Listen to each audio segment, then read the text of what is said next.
ఒక అమ్మాయికి first time I love you చెప్పేటప్పుడు అబ్బాయి ఎందుకు మోకాళ్ళుని పూవిస్తాడు?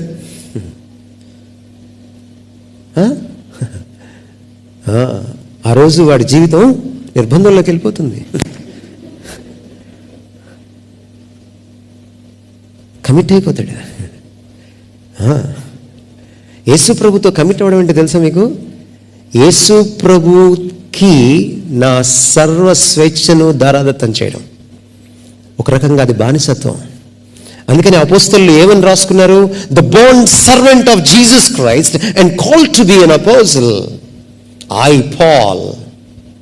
అయితే ఇక్కడ ఒక గొప్ప విషయం ఏంటంటే, లోకము మనకిచ్చే స్వేచ్ఛలో బానిసత్వమే మిగులుతుంది. యేసుక్రీస్తు వారి బానిసత్వంలో స్వేచ్ఛ ఉంటుంది. This is the paradox of life. ఇది జీవన వైవిధ్యం.